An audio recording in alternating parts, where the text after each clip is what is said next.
Obrigado, meu caro Thiago. Continuamos aqui na Petrobras, está divulgando aí o seu lucro líquido do terceiro trimestre, parrudo, robusto, de 6,6 bilhões com B de bola de reais.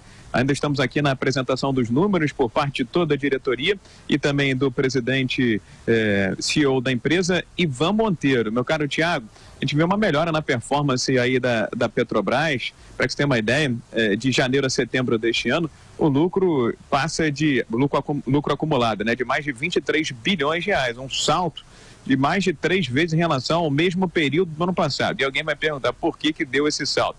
Vários fatores, melhora operacional, um relativo corte de custo, mas por trás disso, muito da valorização do Brent, né, que é o barril do petróleo no mercado internacional, uma alta de mais de 30% em relação ao ano passado, e também, meu caro Thiago, ouvintes internautas da Jovem Pan, a valorização do dólar frente ao real da ordem de mais ou menos 13%, de acordo com a Petrobras. A Petrobras está chegando esse terceiro trimestre aí com uma trajetória declinante no seu endividamento, embora ainda seja muito elevado, mas o CFO e o CEO, né, o diretor financeiro e o presidente da Petrobras garantiram que a meta de 2,5 vezes de alavancagem, ou seja, uma dívida 2,5 vezes superior ao que arrecada a receita da empresa, ela vai ser batida, vai ser cumprida, mas agora no terceiro trimestre a companhia chegou a uma marca simbólica abaixo dessa relação de 3 vezes, 2,96, meu caro Thiago. A produção de petróleo caiu um pouquinho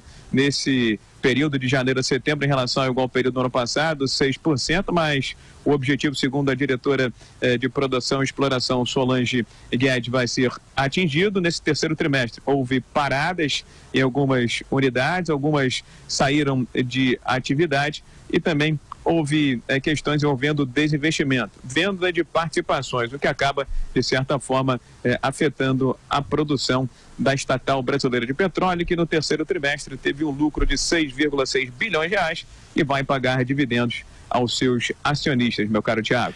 Até já, Viga, bom trabalho, até mais tarde. Pode, por favor, Augusto Nunes. Não custa acrescentar que pesou nisso tudo a substituição de ladrões e incompetentes por bons administradores, né?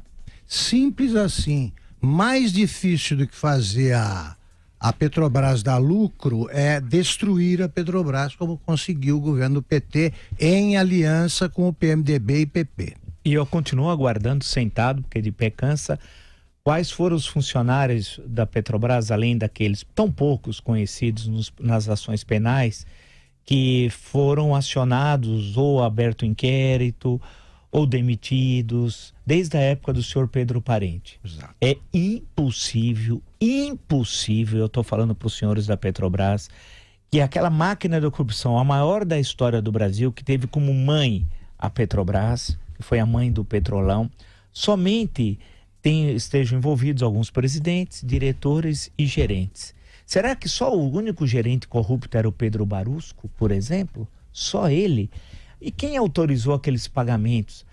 Por exemplo, Passadina. Será que somente alguns membros do conselho que estavam envolvidos em tudo aquilo, no caso de Passadina?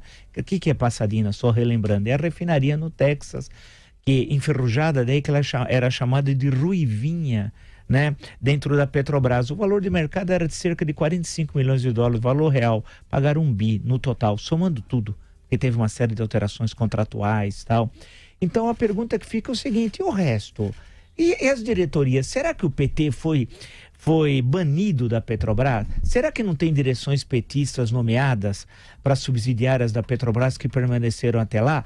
É louvável o esforço feito pelas direções a partir de Pedro Parente de controlar a corrupção. É louvável. Não entraram nesse ponto. Falta terminar essa limpeza que é essencial. Eu queria saber quem roubou o meu, o seu, o nosso dinheiro. E por quê? Porque a Petrobras é uma empresa ainda controlada em sua maioria pelo Estado, né? Será que as decisões tomadas pelos quadrilheiros não passavam por nenhuma outra instância?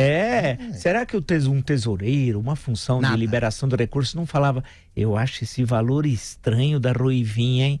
Pagar quase 1 bilhão no total pela Ruivinha, né? Não tem alguma coisa de estranho? E Abreu e Lima, que era para custar 2 a 3 bilhões e custou quase 10 vezes mais. Como é que fica essa questão? Tem algo de estranho nisso, né?